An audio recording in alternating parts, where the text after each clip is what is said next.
अमेरिकी राष्ट्रपति Donald Trump किसी भी सूरत में हूती विद्रोहियों को निस्ते-नाबूद न सिर्फ यमन को सबक सिखाना चाहते हैं बल्कि ईरान पर भी अपना शिकंजा कसना चाहते हैं। इस मसले को लेकर अमेरिका ईरान के प्रॉक्सी हूती विद्रोहियों का मनोबल तोड़कर मिडिल ईस्ट में शांति स्थापित करने की कोशिश कर रहा है। हालांकि अंतर्राष्ट्रीय मामलों के जानकारों का कहना है कि अमेरिका ईरान को सबक सिखाना चाहता है। दरअसल लंबे समय से हूती विद्रोही लाल सागर में शिपिंग और इजराइल पर हमले कर रहे हैं। इसके जवाब में अमेरिका ने यमन में भारी बमबारी की है।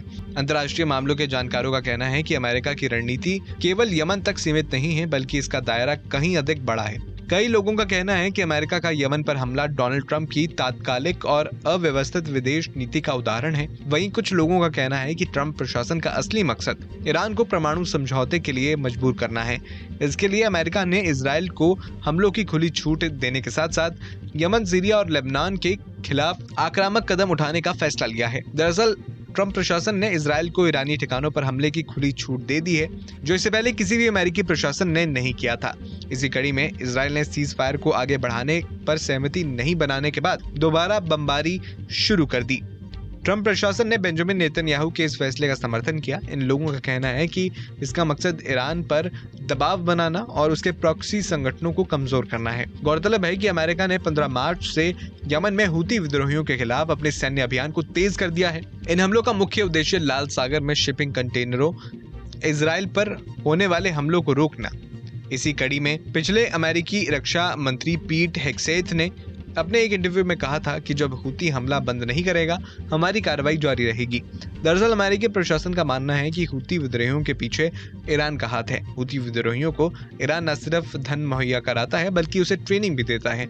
खुद राष्ट्रपति डोनाल्ड ट्रंप ने ईरान को चेतावनी देते हुए कहा कि यदि हूतियों के हमले नहीं रुके तो ईरान को इसकी भारी कीमत चुकानी पड़ेगी।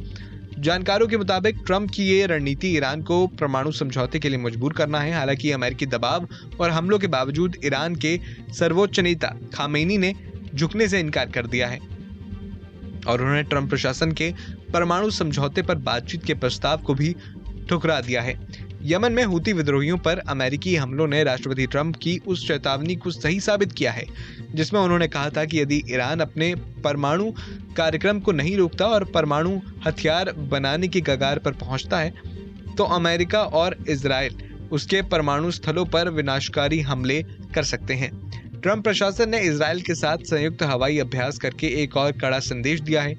इस सैन्य अभ्यास में अमेरिकी B-52 बम वर्षक विमानों ने हिस्सा लिया जो ईरान की गहराई में स्थित भूमिगत परमाणु ठिकानों को नष्ट करने में सक्षम है। साथ ही इजरायली F-59 और F-35I लड़ाकू विमानों ने भी इसमें भाग लिया, जो साफ तौर पर ईरान पर संभावित हमले का पूर्वाभ्यास माना जा रहा है। इन सब के बीच ट्रंप प्रशासन ने अपने आर्थिक प्रतिबंधों को और सख्ती से लागू करने की योजना बना रखी है। इसी कड़ी में अमेरिका अब चीन को ईरानी तेल की सप्लाई रोकने की कोशिश कर रहा है, जिससे ईरान को अरबों डॉलर की आमदनी होती है।